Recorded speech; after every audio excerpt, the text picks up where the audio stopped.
Good afternoon बच्चों।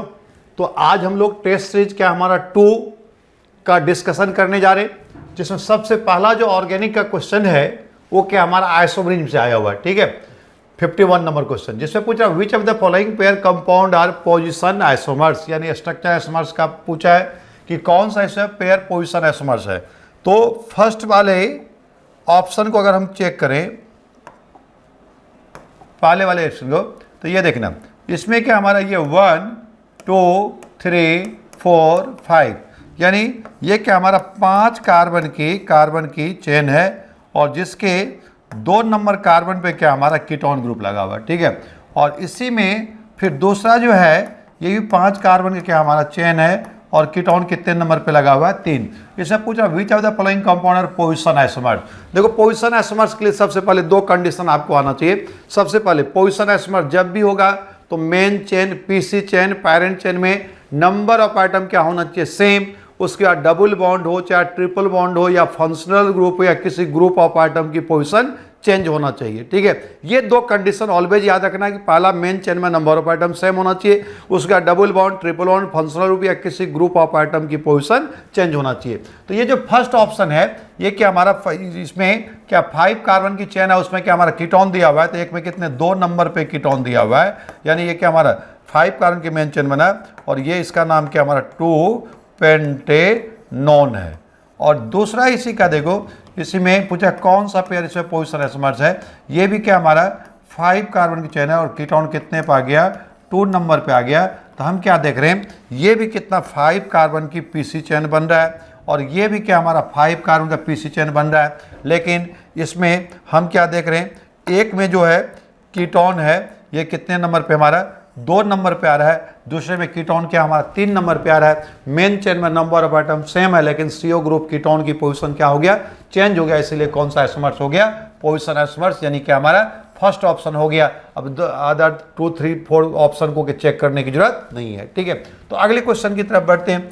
अगला जो क्वेश्चन मेरे सामने आया है ये क्या हमारा टॉटोमरिज्म का दिया हुआ है, which of the following maximum इनॉल content in the system. ये 4 ऑप्शन दिया है, कुछ में पूछा सबसे मैक्सिमम इनॉल की परसेंटेज किस में होगा। ठीक है, देखो इनॉल की परसेंटेज ऑफ क्या हमारा इनॉल कंटेंट, सब जब भी आपको चेक करना हो सबसे पहले परसेंटेज ऑफ इनॉल कंटेंट जो होता है ये डायरेक्टली प्रोपोर्शनल टू क्या हमारा एरोमेटिसिटी।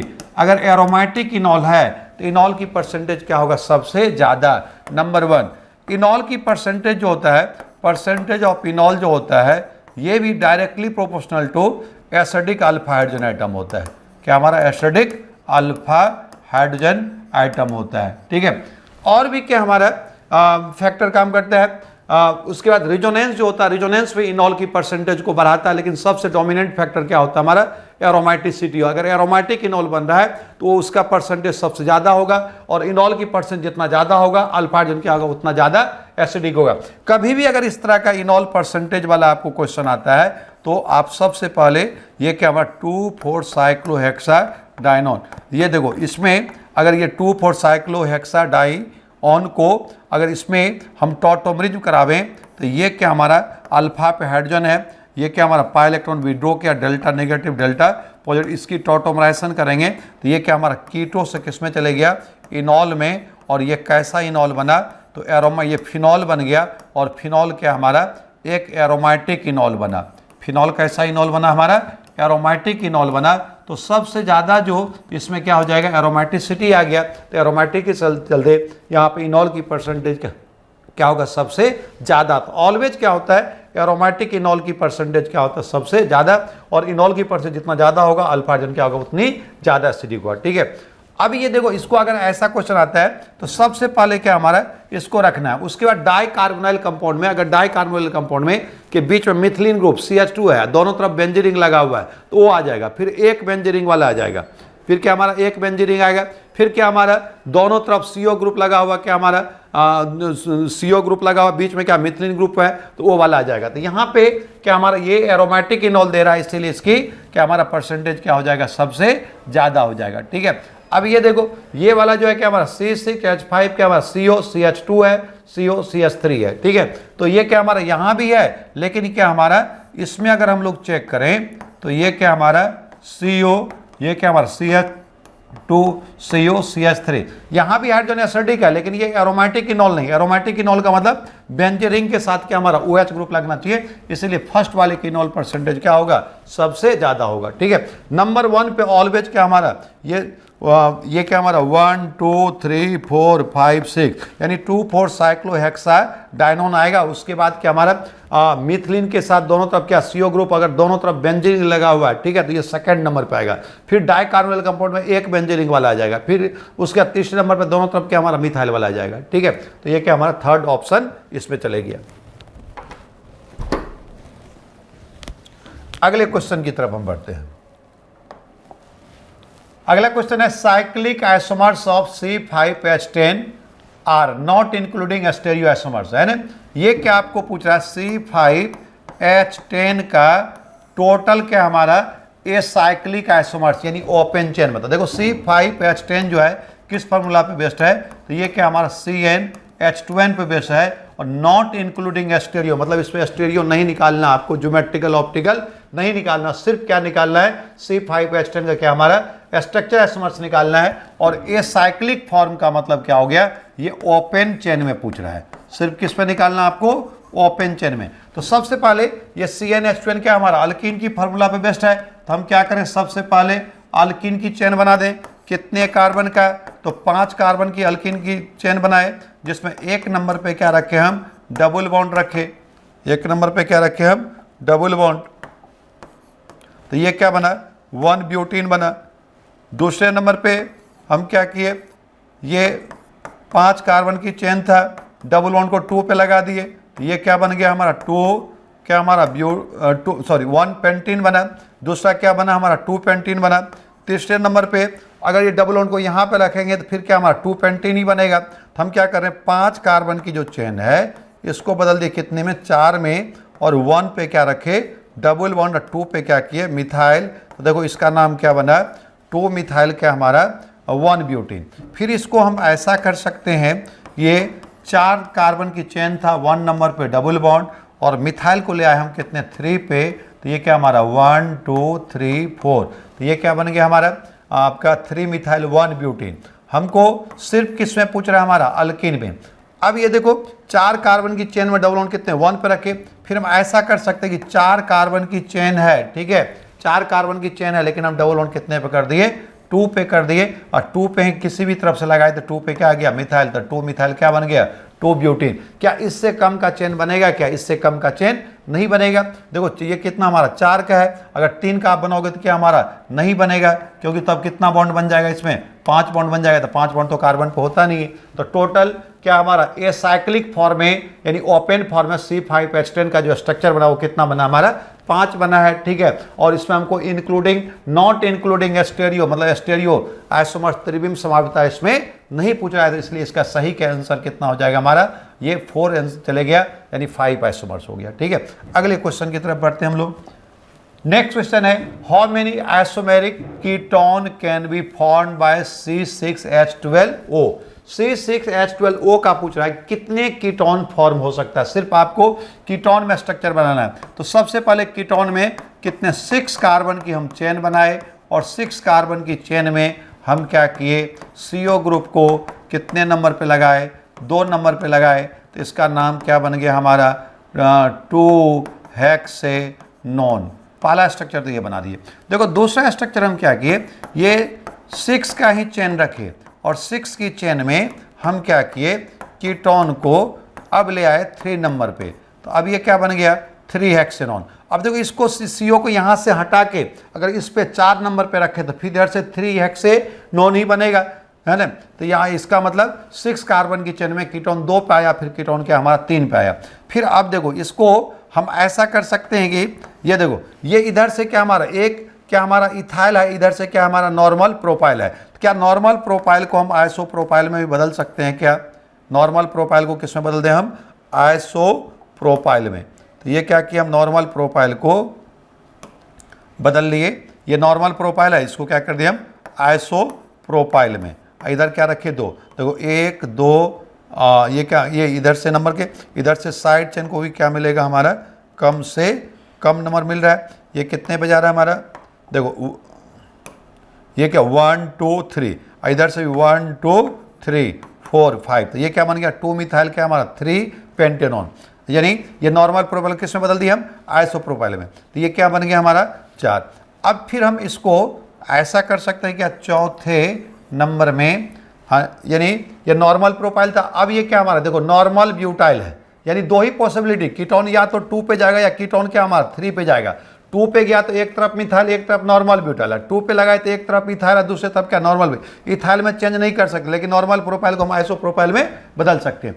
अब ये 4 कार्बन की चेन है, 4 कार्बन में यानी C4H9 के क्या हमारा नॉर्मल ब्यूटाइल, सेकेंडरी ब्यूटाइल और क्या हमारा आइसोब्यूटाइल और टर्सरी ब्यूटाइल। तो नॉर्मल ब्यूटाइल का चेन तो इधर लगा हुआ ही, फिर इसको हम किस में बदल सकते हैं, सेकेंडरी ब्यूटाइल में बदल सकते हैं। ये देखना हम ऐसा बना सकते हैं, ये देखना 1 2 3 4 5, यानी क्या बन गया ये 3 मिथाइल क्या हमारा 2 ब्यूटेनॉन। 5वां में हम क्या कर दें, अगर इस कीटोन को इस पे ले आवे, ठीक है, ये सेकेंडरी ब्यूटाइल हम इसको बना दिए ना। अब इसको हम ऐसा कर सकते हैं क्या, इसको बना दें आइसोब्यूटाइल, ये देखना CH3CO 1 2 3 4 5, ये बन गया। फिर इसको 6 नंबर में, यानी ये सेकेंडरी ब्यूटाइल, इसको हम क्या कर दिए आइसोब्यूटाइल। फिर इसको हम क्या कर दें टर्सरी ब्यूटाइल, इधर क्या लगा दिए मिथाइल। तो टोटल कीटोन में कितने पॉसिबिलिटी बन गया है ना, 1 मिनट नहीं, ये इसमें 3 2, ये नहीं,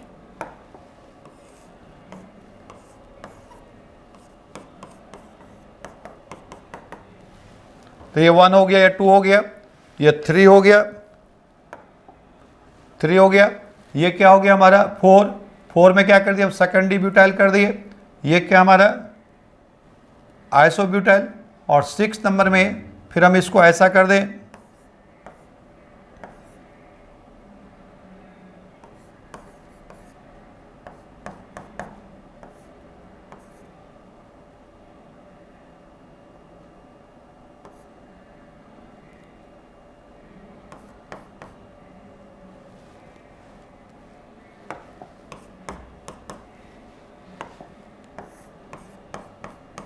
हाँ ये देखो, तो ये क्या बन गया हमारा 1 2 3 4, एक कार्बन यहाँ पे लगाए तो कितना हो गया 5, तो 1 2 3, ये क्या बन गया हमारा टर्सरी ब्यूटाइल। तो 1 2 3 4, एक क्या हमारा 5 है ना।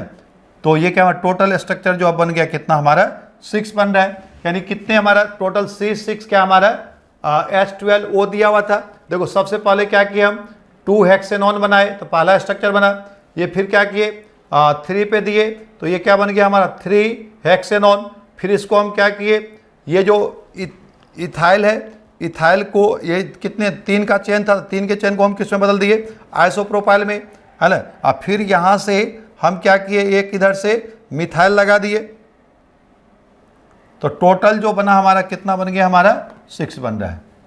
अगले क्वेश्चन में number of isomers of aromatic compound क्या हमारा C8 क्या हमारा H10 में, एरोमेटिक कंपाउंड में टोटल क्या पूछ रहा है कितने आइसोमर्स होंगे एरोमेटिक कंपाउंड में। तो एरोमेटिक कंपाउंड जब भी आया तो हम सबसे पहले क्या करेंगे, हम बेंजीन रिंग बनाएंगे। तो हम क्या किए बेंजीन का रिंग बना दिए, और बेंजीन रिंग में हम क्या किए, ये क्या हमारा 6 कार्बन यूज कर लिए, तो 2 कार्बन बचा, 2 कार्बन को क्या किया हम साइड चेन में लगा दिए, ठीक है।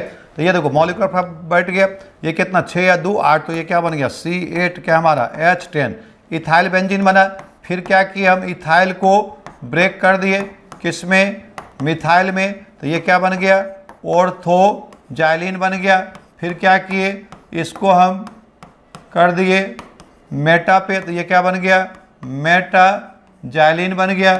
और फिर ये क्या कर दिया हम इसको इस पे लाए, तो क्या बन गया हमारा पैराजाइलिन बन गया। तो टोटल कितना बन गया हमारा 3, तो ये बना, ये कि टोटल कितना बन गया हमारा 4, तो ये आंसर क्या हो गया हमारा 4, ठीक है। अगले क्वेश्चन की तरफ बढ़ते हैं। असर्शन रीजन क्या है, butane and 2 methyl butane can not be chain isomers, butane and 2 methyl butane and 2 methyl butane can not be chain isomers. कर रहा है कि असर्शन दिया हुआ है कि कह रहा है ब्यूटेन और 2-मिथाइल ब्यूटेन। 2-मिथाइल क्या हमारा ब्यूटेन, क्या हमारा ये चेन आइसोमर्स नहीं है। तो ये क्या हमारा असर्शन तो सही है, क्योंकि ये दोनों की मॉलिक्यूलर फार्मूला क्या हमारा सेम है। इसमें कितना 4 कार्बन, इसमें कितना हमारा 5 कार्बन, तो आपस में क्या हमारा आइसोमर्स होगा ही नहीं, तो क्या असर्शन सही है। पर रीजन क्या बोल रहा है, butane is straight chain of alkane. तो ब्यूटेन क्या हमारा स्ट्रेट चेन अल्केन है, ठीक है। वाइल 2-मिथाइल butane is a branch chain alkane. तो कह रहा है क्या हमारा 2-मिथाइल ब्यूटेन जो है क्या हमारा ब्रांच चेन अल्केन, ये भी सही है, लेकिन क्या हमारा इसका रीजन सही है, रीजन नहीं है सही, यानी असर्शन भी सही है, रीजन भी सही है, लेकिन इसका क्या हमारा स्टेटमेंट का एक्सप्लेनेशन सही नहीं है। कह रहा है first option E both assertion reason are true but reason is correct explanation, तो ऐसा नहीं है, ठीक है। E both assertion and reason are true, assertion भी ट्रू है, रीजन भी ट्रू है, but reason is not correct explanation of assertion, तो ये क्या हमारा सही है, ये सेकंड ऑप्शन चले जाएगा।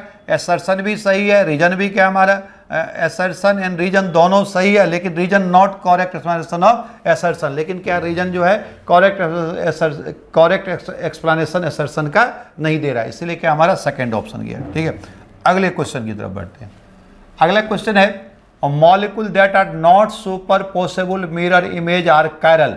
तो एक वैसा मॉलिक्यूल जिसका मिरर इमेज क्या हमारा not superimpose, non superimpose करता है, तो ऑलवेज क्या होता है, कायरल मॉलिक्यूल होता है, मतलब ऑप्टिकली एक्टिव मॉलिक्यूल होता है। स्टेटमेंट 1 क्या हमारा सही है। दूसरा कह रहे हैं कि all chiral molecule have chiral centre, कह रहे हैं कि सभी कायरल मॉलिक्यूल में कायरल सेंटर होता है, यानी ऐसा ये गलत है, सभी कायरल मॉलिक्यूल में कायरल कार्बन नहीं होता है, कायरल सेंटर नहीं होता। ऐसे बहुतों एग्जाम्पल अपने पास आएगा, जैसे एलिन की मॉलिक्यूल है, इसमें क्या हमारा कोई भी कायरल कार्बन नहीं है, कायरल सेंटर नहीं है, लेकिन फिर भी क्या हमारा मॉलिक्यूल ऑप्टिकली एक्टिव है, ठीक है। तो ये क्या हमारा जो पहला है क्या स्टेटमेंट 1 जो है क्या हमारा ट्रू है, statement 2 first option statement 1 is true, statement 2 is true, statement 1 is correct, statement 1, तो ये क्या हमारा गलत है। Statement 1 is true, statement 2 is true, तो ये क्या all chiral molecule not chiral centre, ठीक है। All chiral molecule have chiral centre, तो ये स्टेटमेंट 2 क्या हमारा गलत है, ठीक है। तो statement 1 is true and statement 2 is क्या हो जाएगा फॉल्स, यानी क्या चले गया थर्ड, ठीक है।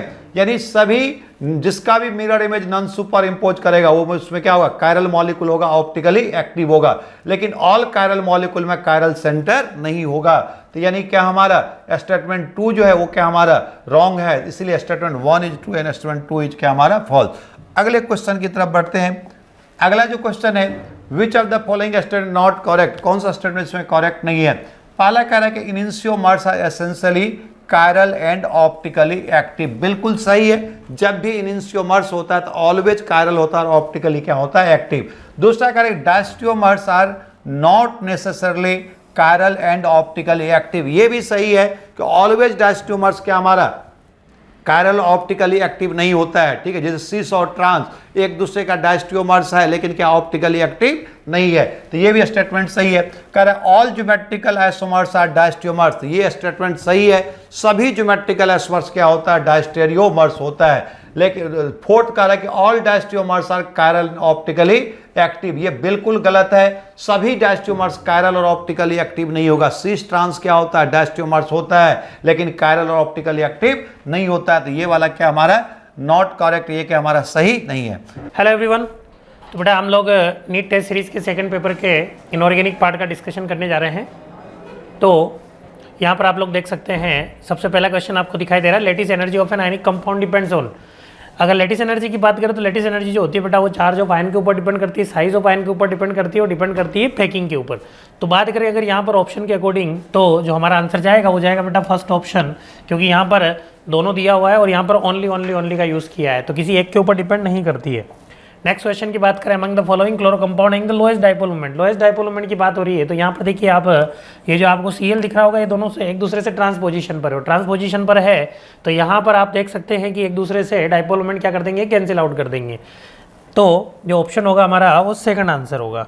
नेक्स्ट अगर बात करें, number of lone pair on of electrons in the central atom of SCl2, O3, ClF3 and SF6।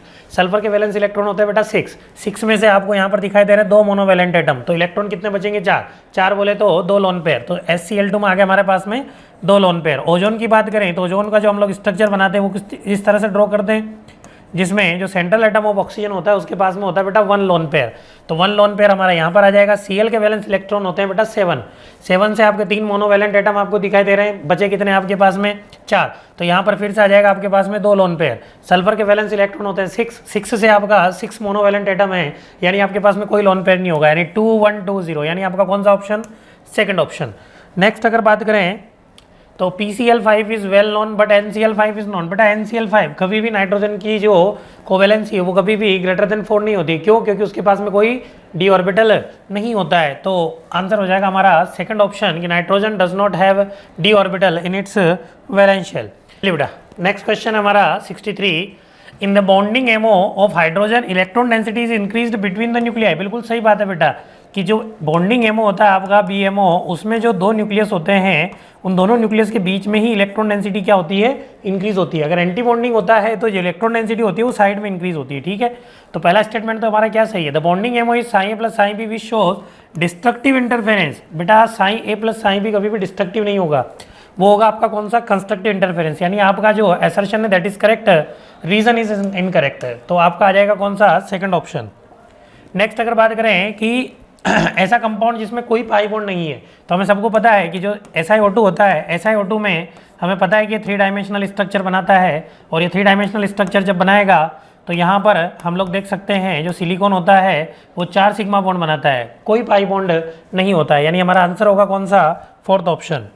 Next अगर बात करें number of empty orbitals in valence shell of sulphur when it forms SF4। देखो sulphur का electronic configuration क्या होता है, valence shell का 3s2 3p4।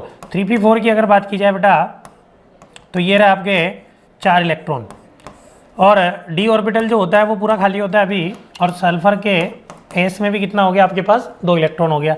अब यहाँ पर 4 फ्लोरीन को जोड़ना है तो 4 अनपेड इलेक्ट्रॉन चाहिए, तो ये इलेक्ट्रॉन एक्साइट होकर यहाँ आ जाएगा और आपके पास में वैकेंट कितने बचेंगे, 4 ऑर्बिटल, यानी आंसर होगा आपका सेकंड ऑप्शन।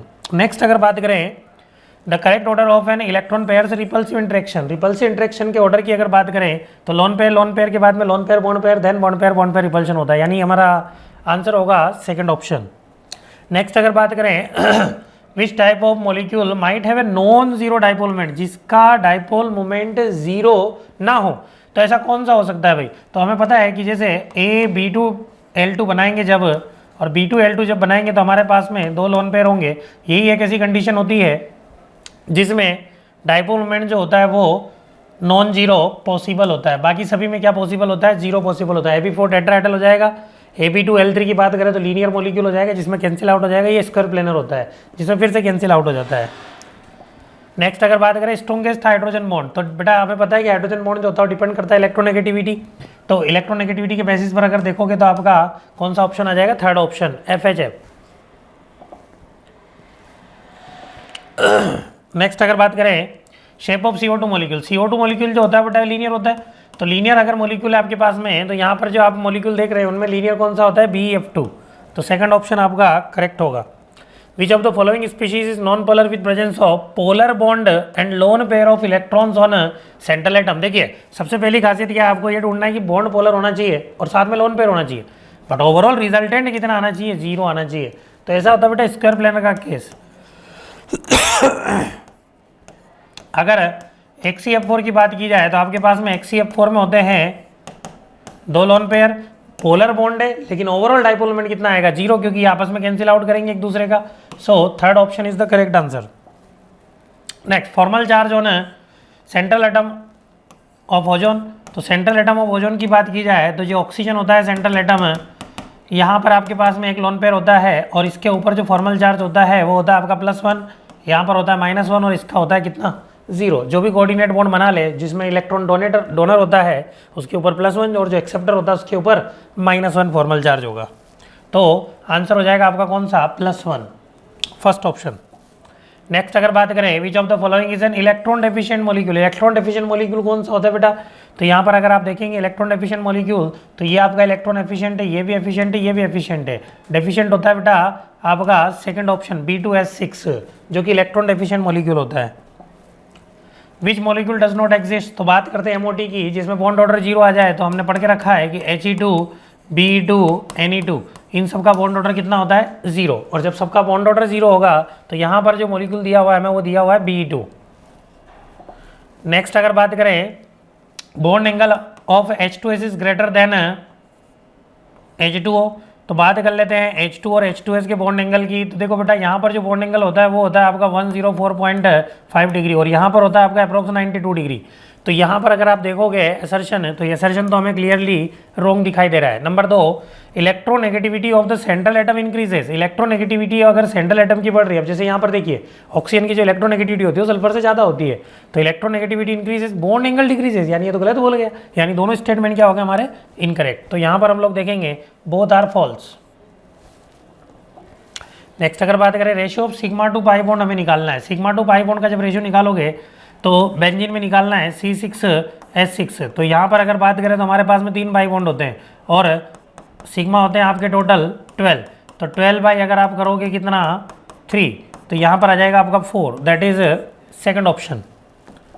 नेक्स्ट अगर बात करें PCl5 बॉन्ड, तो बेटा PCl5 में जो एक्सियल बॉन्ड होते हैं these are longer than equatorial. तो ये आपका असर्शन रीजन का सवाल भी पूछा जाता है कई बार कि भाई PCl5 जो होता है या कोई भी ट्राइगोनल बाइपिरामिडल ज्योमेट्री होगी उसमें एक्सियल बॉन्ड जो होंगे वो लॉन्ग होंगे, क्योंकि ये यहाँ पर आपका 90 डिग्री का एंगल बनाते हैं, तो अपने रिपल्शन को क्या करने की कोशिश करेंगे, मिनिमाइज करने की कोशिश करेंगे। सो यहाँ पर आ जाएगा आपका लॉन्गर। तो देखो बेटा अपन देखेंगे क्वेश्चन नंबर 77 में पूछ रहा है which of the following reaction is an example of redox reaction. तो रिडॉक्स का एग्जांपल होने के लिए उसके अंदर क्या होना चाहिए, ऑक्सीडेशन और रिडक्शन होना चाहिए किसी भी रिएक्शन में।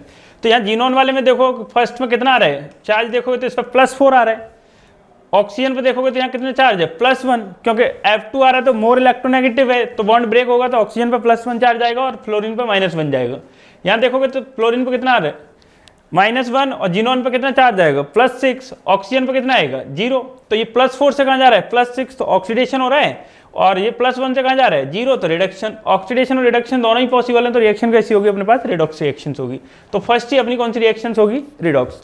सेकंड में देखें तो इसमें ये +2 में है, फॉस्फोरस +5 में है। यहाँ जीनोन देखेंगे तो ये +2 में है और फॉस्फोरस यहाँ पे +5 में।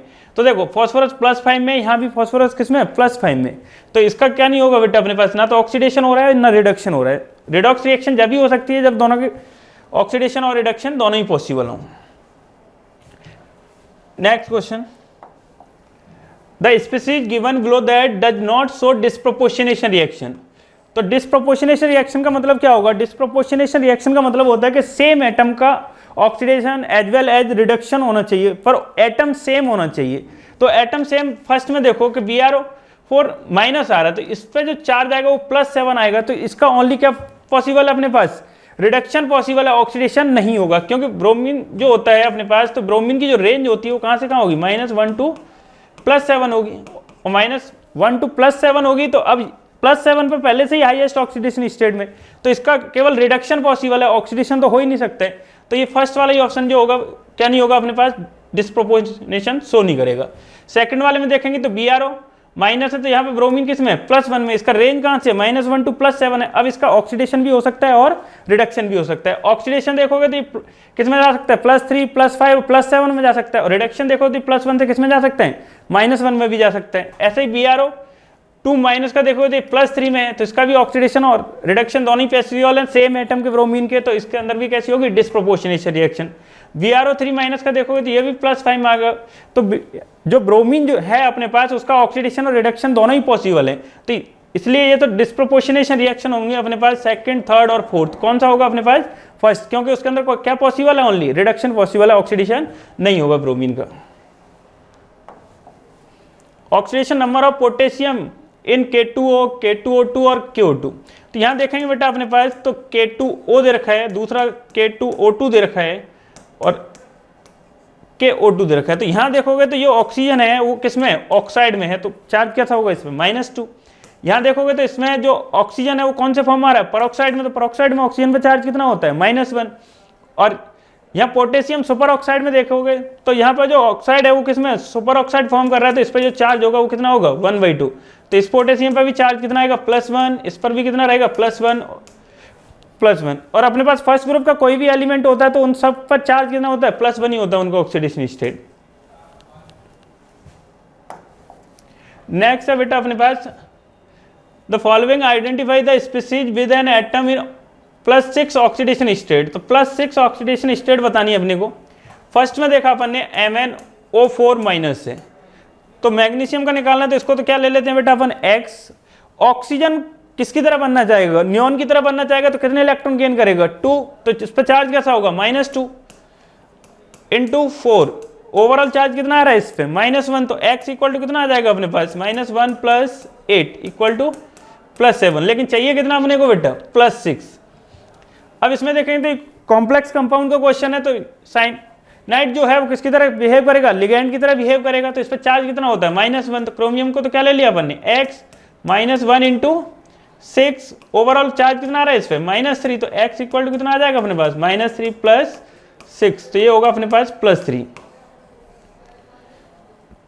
नेक्स्ट है अपने पास Cr2O3, तो यहां देखोगे तो ये 2x ऑक्सीजन पर चार्ज -2 इंटू 3 इक्वल टू 0, तो यहां से x इक्वल टू देखोगे तो कितना आएगा बेटा +3। नेक्स्ट है अपने पास Cr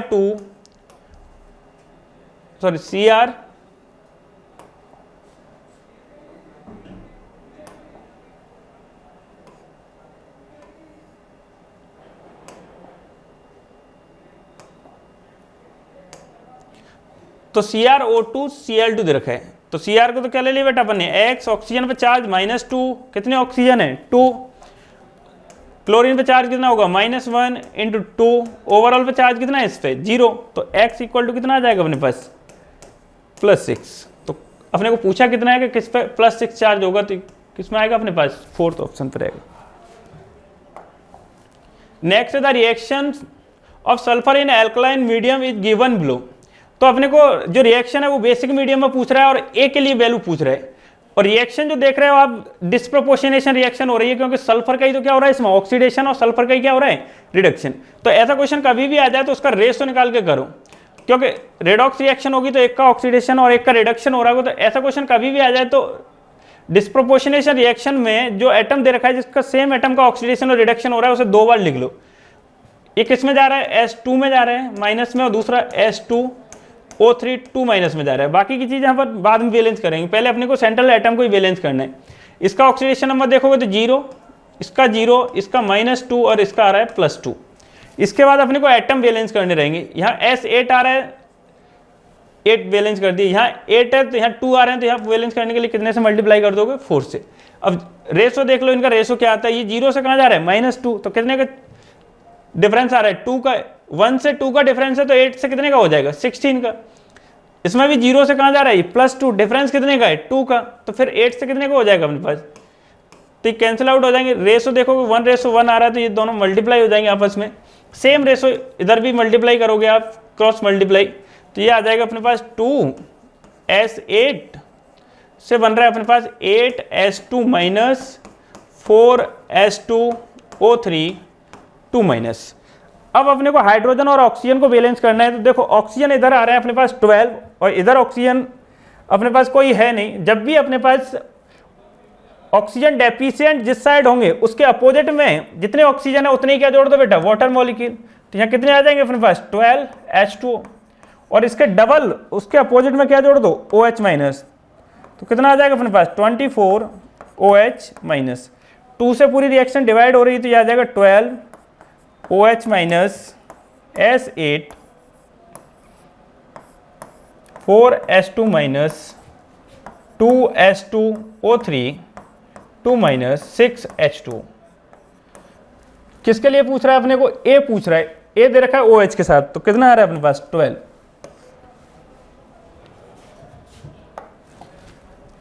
नेक्स्ट है अपने पास, तो सेम क्वेश्चन है अपने पास, देखना है the value of X Y Z की बतानी रेडॉक्स रिएक्शन में, तो इसको भी अपने को बैलेंस करके ही करना पड़ेगा। तो इसको पहले अपने को सेंट्रल एटम को बैलेंस करना है, बाकी का जो हाइड्रोजन और ऑक्सीजन बचेगा उसको अपन सबसे लास्ट में बैलेंस करेंगे।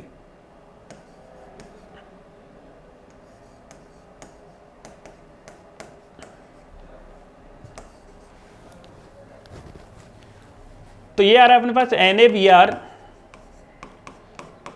H3ASO4 plus NaCl।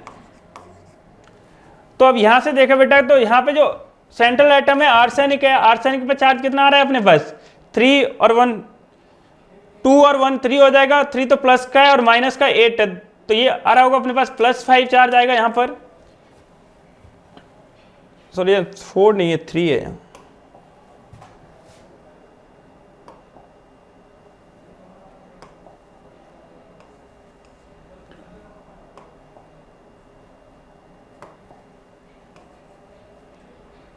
तो यहां से देखोगे 3 सोडियम पे +1 चार्ज होगा तो 2 और 1 3 हो जाएगा, और ऑक्सीजन पे -2 है, टोटल 6। तो यहाँ पे अपने पास जो चार्ज आएगा वो +3 आएगा।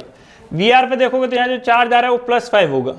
Cl पे देखोगे तो -1, यहाँ Br पे देखोगे तो चार्ज -1 आ रहा है। आर्सेनिक पे देखोगे तो यहाँ चार्ज जो आ रहा है वो +5 आ रहा है। यहाँ Cl पे देखोगे तो -1 आ रहा है। तो यहाँ चेंज किस किस में आ रहा है, एक तो आर्सेनिक में आ रहा है और दूसरा ब्रोमीन में आ रहा है। तो यहाँ से देखा कि ये +3 से कहाँ जा रहा है, +5। तो चेंज कितने का आ रहा है यहाँ पर, 2 का। ये +5 से ब्रोमीन कहाँ जा रहा है अपने पास, -1। तो यहाँ चेंज कितने का आ रहा है, 6 का। रेशो निकालोगे तो रेशो कितना आ रहा है, 1:3 आ रहा है। क्या करते हैं, इसको क्रॉस मल्टीप्लाई कर देते हैं। अब इस रेशो को यहाँ लिखेंगे तो Br पे तो रेशो कितना आ रहा था इधर 3, और इस पर कितना आ रहा है अपने पास 1। तो इसको मल्टीप्लाई करोगे तो कितना आ जाएगा, 3 Na2HaSO3, यह आ जाएगा NaBrO3 प्लस HCl। इधर मल्टीप्लाई करोगे तो ये NaBr और ये आ रहा होगा 3H3AsO4 प्लस नेक्स्ट आ रहा होगा अपने पास NaCl। तो अब यहां से देखें अपने को पूरी रिएक्शन में एटम आर्सेनिक 3 है, तो इधर भी कितने आ रहे हैं अपने पास 3। सोडियम इधर 6 और एक 7 है, और इधर कितने आ रहे हैं अपने पास 7 1 आ रहा है। तो यहाँ कितने से मल्टीप्लाई करना पड़ेगा अपने को, 6 से मल्टीप्लाई करना पड़ेगा। कितने से मल्टीप्लाई करना पड़ेगा, 6 से। तो 6 से जैसे ही मल्टीप्लाई किया तो ये पूरा बैलेंस हो रहा है अपने पास। सोडियम 6 और 1 7 है, इधर भी 1 और 6 7 हो गए। Cl उधर के साइड 6 है और इधर 1 है, तो यहाँ 6 से मल्टीप्लाई किया तो 6 HCl हो गए। हाइड्रोजन देखोगे तो 3 और 6 9 है, इधर देखोगे तो 9 है। अब पूछ रहा है x, y और z की वैल्यू पूछ रहा है। तो x की वैल्यू कितनी आ रही है आपके पास 3, x की वैल्यू तो आ रही है 3, और इसके बाद y की वैल्यू पूछ रहा है तो NaBr की वैल्यू आ रही है 1, और z की वैल्यू पूछ रहा है तो z आ रहा है अपने पास 6। तो देख लो कौन से ऑप्शन में आ रहा है, तो थर्ड ऑप्शन कैसा होगा अपने पास, सही होगा। Next, in which of the following reaction hydrogen peroxide act as oxidising agent. किसकी तरह बिहेव करना चाहिए, ऑक्सीडाइजिंग एजेंट। ऑक्सीडाइजिंग एजेंट का मतलब क्या होगा, खुद का तो क्या करेगा वो रिडक्शन, और सामने वाले का क्या करेगा वो ऑक्सीडेशन करेगा कि नहीं करेगा। तो देखो इसमें फर्स्ट वाले में Cl +1 में है और कहाँ जा रहा है ये -1 में जा रहा है, तो इसका क्या हो रहा है, रिडक्शन हो रहा है, जबकि होना क्या चाहिए था इसका ऑक्सीडेशन। इसमें देखो I यहाँ पर किसमें है 0 में, और यहाँ किसमें जा रहा है -1 में। तो 0 से -1 जा रहा है, तो इसका भी क्या हो रहा है, रिडक्शन हो रहा है कि नहीं। इसमें देखो ये +7 में है MnO4 और ये जा रहा है +4 में, तो ये भी क्या हो रहा है, रिडक्शन हो रहा है कि नहीं हो रहा है। तो PbS में देखो PbSO4 बन रहे, Pb +2 में था, S किस में था -2 में, तो यहां जाके सल्फर किस में आ रहा है अपने पास +6 में। तो इसमें क्या हो रहा है, इसका ऑक्सीडेशन हो रहा है। तो इसलिए कौन सा किसके साथ बिहेव करेगा, ऑक्सीडाइजिंग एजेंट की तरह PbS के साथ में करेगा, इसे गैलेना भी बोलते हैं अपन। Consider the reaction H2SO3 aqueous SnO4 plus aqueous H2O, Sn +2 HSO4 3H plus aqueous में जा रहा है। तो first which of the following statement correct बताना है अपने को। तो SN4 plus is the oxidising agent because is undergo oxidation. SN4 का तो रिडक्शन हो रहा है, ऑक्सीडेशन हो ही नहीं रहा है, तो फर्स्ट ऑप्शन तो गलत होगा अपने पास। SN4 plus is the reducing agent because it's undergo oxidation. हाँ, रिड्यूसिंग एजेंट तो होगा ये, क्योंकि खुद का रिडक्शन करेगा और सामने वाले का ऑक्सीडेशन करेगा, लेकिन ऑक्सीडेशन नहीं होगा। H2SO3 is the reducing agent because it's undergo oxidation. H2SO3 खुद का तो क्या कर रहा है, ऑक्सीडेशन कर रहा है कि नहीं कर रहा है, खुद का ऑक्सीडेशन कर रहा है, तो कैसा होगा, रिड्यूसिंग होगा, और सामने वाले का क्या करेगा, रिडक्शन करेगा कि नहीं करेगा। तो कौन सा आंसर जाएगा बेटा अपने पास, थर्ड ऑप्शन इसका जो होगा वो होगा अपने पास सही होगा।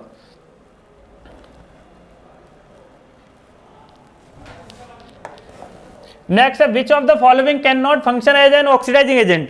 ऑक्सीडाइजिंग एजेंट का फंक्शन कौन नहीं होगा बेटा, कौन ऑक्सीडाइजिंग एजेंट का फंक्शन नहीं होगा। अब इसमें देखो NO3- can not function as an oxidising agent.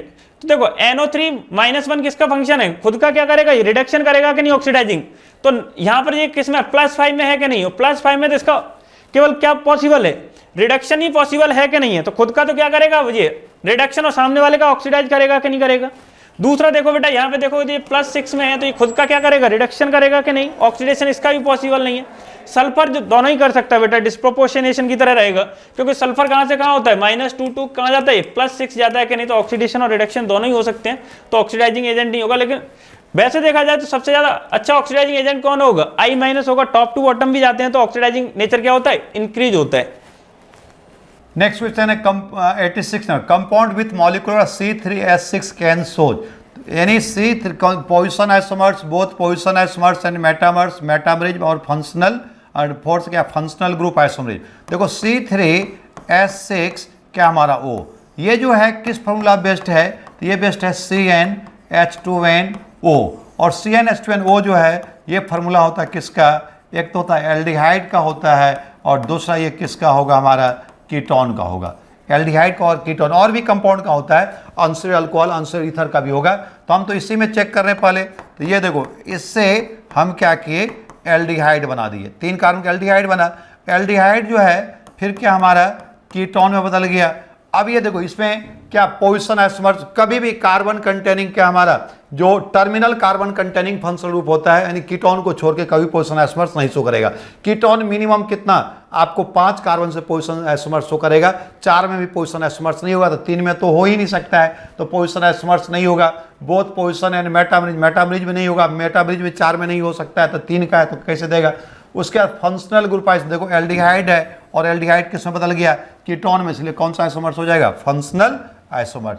अगले क्वेश्चन की तरफ हम बढ़ते हैं, number of structure isomers of C6H14, यानी C6H14 के पूछ रहे कितने आपका स्ट्रक्चर आइसोमर्स पॉसिबल है। तो सबसे पहले C6 का हम कितने, C6H14 का कितने 6 कार्बन की चेन बनाए। जब भी चेन आइसोमर्स बनाना दिए, कितना 6 का चेन है, 6 के चेन को हम कितने में बदल दिए, हम बदल दिए इसको 5 की चेन में, 1 2 3 4 5, एक कार्बन बचा कितने पे लगा दिए, 2 पे। फिर देखो ये 5 कार्बन की चेन बनाए और 5 कार्बन की चेन में मिथाइल को कितने पे लगा दिए, इसको लगा दिए कितने पे, हम 3 पे। फिर क्या हमारा इसको हम कर दिए कितने का चेन, 5 का चेन था, इसको बना दिए 4 का, और 4 में अब अपने पास कितने मिथाइल ग्रुप बचा, 6 कार्बन टोटल है, तो एक 2 पे लगा दिए, दूसरा 3 पे लगा दिए, तो ये क्या बन गया 2,3 डाइमिथाइल ब्यूटेन। फिर 5वां नंबर में हम क्या किए, एक ही कार्बन पे 2 मिथाइल लगा दिए, एक ही कार्बन पे कितना हमारा 2 मिथाइल, तो ये क्या बन गया 2,2 डाइमिथाइल क्या हमारा ब्यूटेन। यानी टोटल कितने स्ट्रक्चर इसके पॉसिबल है, 5। इससे कम का तो चेन अब का बनेगा नहीं, ठीक है, 4 से कम का चेन, यानी टोटल जो स्ट्रक्चर C6H14 कितना हो गया 5, यानी आंसर क्या हो गया 4। अगला है the similarity between the optical and geometrical isomers. Optical और ज्योमेट्रिकल आइसोमर्स में क्या सिमिलरिटी है, तो पहला जो ऑप्शन है क्या हमारा, each form equal number of isomers in given compound, बिल्कुल गलत है, ठीक है। If in a compound 1 is present then so other का, ये भी गलत है, यानी एक में जो क्या हमारा ऑप्टिकल होगा, दूसरे में ज्योमेट्रिकल होगा, ये भी स्टेटमेंट गलत है। बोथ इंक्लूडिंग स्टेरियो आइसोमर्स, ये क्या हमारा बिल्कुल सही है, ज्योमेट्रिकल हो चाहे ऑप्टिकल, दोनों किसके अंदर आता है, हमारा स्टेरियो आइसोमर्स के अंदर आता है, ज्योमेट्रिकल और ऑप्टिकल, तो ये क्या हमारा थर्ड ऑप्शन क्या हमारा सही है। नेक्स्ट आपको दिखाई दे रहा है 90 क्वेश्चन, XeF5 माइनस, जीनोन के वैलेंस इलेक्ट्रॉन कितने होता है बेटा 8, माइनस मोनोवैलेंट एटम कितने दिख रहे हैं आपको 5, -5 कीजिए, और एक माइनस चार्ज दिख रहा है तो +1 करना पड़ेगा, टोटल हो जाएगा आपका 4 रिमाइंडर आएगा, यानी आपके पास में लोन पेयर कितने होंगे 2, बॉन्ड पेयर होंगे कितने 5 बॉन्ड पेयर और 2 लोन पेयर में जो ज्योमेट्री होती है वो आपकी कौन सी होती है बेटा, पेंटागोनल प्लेनर। नेक्स्ट है XeO3F2, XeO3F2 की अगर बात की जाए तो जीनोन के वैलेंस इलेक्ट्रॉन कितने होते हैं 8, इससे बाईवैलेंट एटम कितने जुड़े हुए हैं 3 × 2 कर देंगे क्योंकि बाईवैलेंट है ना। देन अगर माइनस करेंगे हम लोग, मोनोवैलेंट एटम है आपके पास में 2, तो रिमाइंडर आएगा आपका 0, यानी यहाँ पर कोई लोन पेयर नहीं होगा। और आपके जो बॉन्ड बनेंगे वो कितने होंगे आपके यहाँ पर 5, तो 5 में कौन सा होता है बेटा, ट्राइगोनल है, बाईपिरामिडल, यानी आपका ऑप्शन हो जाएगा कौन सा, फर्स्ट। नेक्स्ट अगर बात करें द इंक्रीजिंग बॉन्ड ऑर्डर की बात हो रही है बेटा, देखो बॉन्ड ऑर्डर के लिए अगर बात करें तो 15 अगर हमारे पास में इलेक्ट्रॉन होते हैं तो बॉन्ड ऑर्डर कितना होता है, सीधे सीधे हमें पता होना चाहिए 2.5। देखो 14 का होता है 3। जैसे जैसे आप एक एक इलेक्ट्रॉन बढ़ाते जाओगे बॉन्ड ऑर्डर को आप 0.5 से डिक्रीज करते जाइए, क्योंकि जो इलेक्ट्रॉन जाता है वो कहाँ जाता है, एंटी बॉन्डिंग में। तो यहाँ पर देख लीजिए O2 + 15, तो यहाँ पर बॉन्ड ऑर्डर कितना आ जाएगा 2.5। O2 का होगा 16, 16 का कितना आ जाएगा 2, O2 - 17 1.5, O2 2- अगेन 18 इलेक्ट्रॉन, तो ये हो जाएगा आपका 1। तो यहाँ पर जो सबसे ज़्यादा आएगा वो आएगा बेटा O2+ का, देन आएगा O2 2- का। कौन सा ऑप्शन, फर्स्ट ऑप्शन। नेक्स्ट अगर बात की जाए, विच of the following pair of orbitals always show zero overlap. तो जीरो ओवरलैपिंग जो होती है वो बेटा किस में होती है, px एंड py में, जब ऑर्बिटल एक दूसरे क्या हो, परपेंडिकुलर हो। तो कौन सा ऑप्शन हो जाएगा आपका, थर्ड ऑप्शन। यहाँ पर आपको मैट्रिक्स मैच का सवाल दिया गया है। हाइड्रोजन बॉन्ड की बात करें तो हाइड्रोजन बॉन्ड जो होता है वो होता है HF में, यानी ए का आपको फोर्थ ऑप्शन। अब देखो यहाँ पर अगर आप देखोगे तो आपको टाइम लगाना ही नहीं था बेटा, यहाँ पर आपको क्या करना था कि ए का सीधा फोर्थ। अब ऑप्शन के अकॉर्डिंग जाइए आप, क्योंकि आपको टाइम सेव करना है। टाइम सेव करना है तो केवल आपके पास में एक ही ऑप्शन ऐसा है जिसमें ए के साथ में फोर्थ दिया हुआ है। फिर भी बाकी भी चेक करेंगे हम लोग कि रेजोनेंस आपका किस में दिखाएगा बेटा, इनमें से ओजोन मॉलिक्यूल जो अभी हम लोगों ने ड्रॉ किया था। आपके पास में O डबल बॉन्ड होता है और यहाँ पर होता है ऑक्सीजन, तो ये डबल बॉन्ड इधर चला जाएगा, ये सिंगल वाला इधर आ जाएगा। नेक्स्ट अगर बात करें आयनिक सॉलिड, तो आयनिक सॉलिड यहाँ पर कौन दिखाई दे रहा है बेटा, LiF, यानी सी के साथ में चला जाएगा आपका कौन सा, सेकंड। कोवेलेंट सॉलिड, अब हमें पता है कि जो कार्बन होता है वो कौन सा सॉलिड होता है, कोवेलेंट सॉलिड। तो यहाँ पर आपका देखो, अब ए के साथ में हमने फोर्थ मैच किया है, और ए के साथ में जब फोर्थ करोगे बी का आपका ऑटोमेटिकली फिफ्थ ऑप्शन आपको दिखाई दे रहा है। सी की अगर बात करें तो सी के साथ में आ जाएगा सेकंड, डी के साथ में कौन सा आ जाएगा, फर्स्ट। तो आपका आंसर जो होगा that is fourth option. Next अगर बात करें, according to MOT the species O2+ possess. O2+ अभी हम लोगों ने बात की थी, बॉन्ड ऑर्डर कितना होता है बेटा 2.5, और अभी आपको दिखाई दे रहा है यहाँ पर कि O2+ का बॉन्ड ऑर्डर कितना है 2.5। नेक्स्ट अगर बात करें हम लोग, बॉइलिंग पॉइंट ऑफ नाइट्रोफिनॉल की बात हो रही है, is higher than that of orthonitrophenol. सभी को पता है हमें कि पैरानाइट्रोफिनॉल में होती है कौन सी hydrogen bonding, intermolecular hydrogen bonding. Orthonitrophenol में होती है कौन सी, इंट्रामोलिकुलर हाइड्रोजन बॉन्डिंग। तो यहाँ पर हमें ऑप्शन देखना पड़ेगा कि there is intermolecular hydrogen bonding in paranitrophenol, that's why it has higher boiling point than orthonitrophenol. Next question 96, the compound that can not act both oxidising और रिड्यूसिंग एजेंट। तो हमने पहले भी देखा है बेटा, तो यहाँ देखोगे तो H3PO4 है, तो फॉस्फोरस का ऑक्सीडेशन नंबर देखोगे तो H3PO4 कहाँ आ रहा होगा बेटा, इसमें फॉस्फोरस जो है वो किस में आ रहा है, +5 में आ रहा है। तो इसका केवल क्या पॉसिबल है अपने पास, रिडक्शन हो सकता है। तो इसका रिडक्शन होगा तो ये केवल किसकी तरह बिहेव करेगा, ऑक्सीडाइजिंग एजेंट की तरह बिहेव करेगा कि नहीं करेगा। दूसरा HNO2 लिया अपन ने, तो HNO2 में देखा आपने तो जो नाइट्रोजन है वो किस में आ रहा है अपने पास, +3 में। तो इसका ऑक्सीडेशन भी हो सकता है और रिडक्शन भी हो सकता है। तो ये oxidising as well as reducing agent की तरह, दोनों की तरह क्या करेगा, बिहेव करेगा। नेक्स्ट है अपने पास H2SO3। H2SO3 में देखेंगे तो सल्फर यहाँ +4 में होगा, और +4 में है तो सल्फर का जो रेंज होता है वो कहाँ से कहाँ होता है, -2 to +6 होगा कि नहीं होगा। तो इसका भी oxidation as well as reduction possible है, तो ये भी किसकी तरह बिहेव करेगा, ऑक्सीडाइजिंग और रिड्यूसिंग की तरह। दूसरा H2O2, तो ये भी एजेंट किसकी तरह बिहेव करता है अपने पास, ऑक्सीडाइजिंग और रिड्यूसिंग एजेंट दोनों की तरह बिहेव करता है। तो कौन सा नहीं करेगा अपने पास, फर्स्ट वाला नहीं करेगा, H3PO4। Which of the following chemical reaction oxidising behaviour of H2SO4। तो H2SO4 के साथ ऑक्सीडाइजिंग एजेंट बिहेवियर दिखाएगी। तो ऑक्सीडाइजिंग का मतलब क्या होगा, खुद का तो क्या कर रहा होगा वो रिडक्शन, और सामने वाले का क्या कर रहा होगा, ऑक्सीडेशन। तो देख लो किसके अंदर ये सामने वाले का ऑक्सीडेशन कर रहा है। फर्स्ट वाले में देखो तो यहाँ पे सोडियम +1 में, यहाँ भी किसमें, ये +1 में, Cl -1 में और -1 में। तो फर्स्ट वाले में तो ऑक्सीडाइज कर नहीं रहा है किसी को। यहाँ फॉस्फोरस देखोगे +5 में है, और यहाँ फॉस्फोरस देखोगे तो यहाँ पे भी किसमें, ये +5 में। तो इसका भी क्या नहीं कर रहा है, ये ऑक्सीडाइज नहीं कर रहा है। आई को देखो, यहाँ आई माइनस में है और यहाँ 0 में है, तो -1 से कहाँ जा रहा है, 0 जा रहा है। तो ये सामने वाले को क्या कर रहा है, ऑक्सीडाइज कर रहा है, ऑक्सीडाइज कर रहा है। तो अपने को पूछा कि ऑक्सीडाइजिंग बिहेवियर किसके साथ शो करेगा, तो किसके साथ शो करेगा बेटा, अपने पास HI के साथ शो करेगा। नेक्स्ट है which of the given reaction is not an example of disproportionation reaction. तो जो डिस्प्रोपोर्शनेशन रिएक्शन होती है वो कौन सी रिएक्शंस होती हैं, जिसमें सेम एटम का ऑक्सीडेशन और रिडक्शन होना चाहिए। जिसके अंदर सेम एटम का ऑक्सीडेशन और रिडक्शन होगा वो कौन सी रिएक्शंस होंगी अपने पास, डिस्प्रोपोर्शनेशन। फर्स्ट में देखोगे ऑक्सीजन किसमें है, यहाँ पर H2O2 हाइड्रोजन पर ऑक्साइड आ रहा है तो -1 में है कि नहीं है। यहाँ ऑक्सीजन ऑक्साइड फॉर्म में होगा तो ये किस में होगा -2 में, और यहाँ ऑक्सीजन किस में 0 में।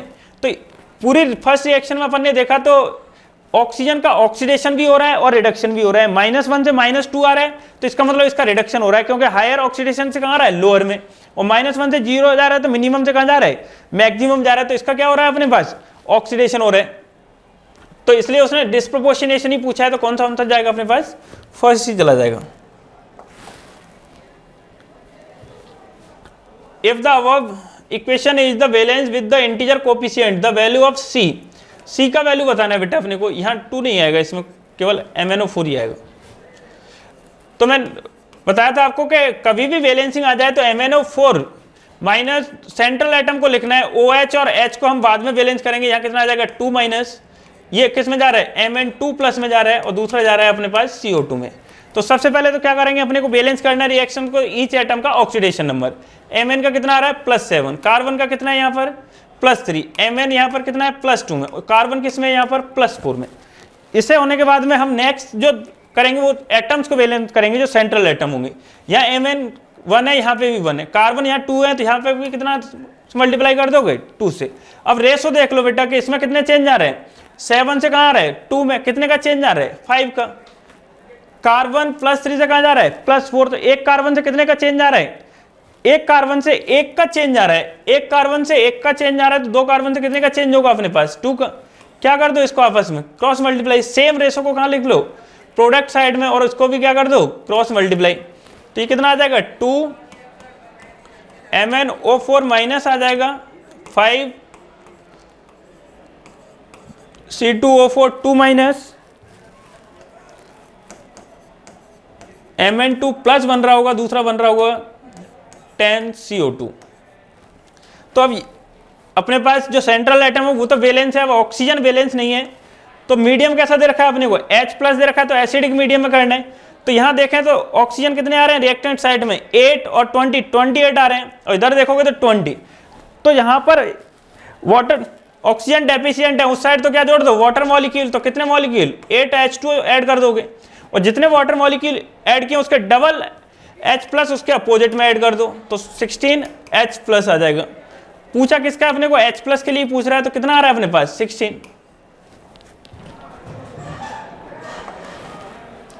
नेक्स्ट अपने पास गिवन दैट E0O2 से H2 जा रहा है, स्ट्रॉन्ग ऑक्सीडाइजिंग एजेंट बताना है। तो स्ट्रॉन्ग ऑक्सीडाइजिंग एजेंट कौन से होंगे बेटा अपने पास, स्ट्रॉन्ग ऑक्सीडाइजिंग एजेंट वो होगा जिसका पोटेंशियल SRP जो होगा SRP मैक्सिमम होगा, जिसका SRP मैक्सिमम होगा उसके लिए स्ट्रॉन्ग ऑक्सीडाइजिंग एजेंट होगा। तो SRP सबसे ज्यादा किसका आ रहा है अपने पास, SRP सबसे ज्यादा आ रहा है H2O8 का। तो अपने पास स्ट्रॉन्ग ऑक्सीडाइजिंग एजेंट कौन सा होगा H2O8। यदि अपने को स्ट्रॉन्ग रिड्यूसिंग एजेंट पूछा होता तो जिसके लिए SRP मिनिमम होता है, SRP सबसे मिनिमम किसके लिए आ रहा है इसमें Br2 के लिए। तो यदि अपने को क्या पूछा होता है यहाँ पर रिड्यूसिंग पूछा होता तो रिड्यूसिंग कौन सा आता अपने पास Br2, पूछा क्या उसने ऑक्सीडाइजिंग, तो ऑक्सीडाइजिंग के लिए कौन सा आएगा अपने पास H2O8 2 माइनस।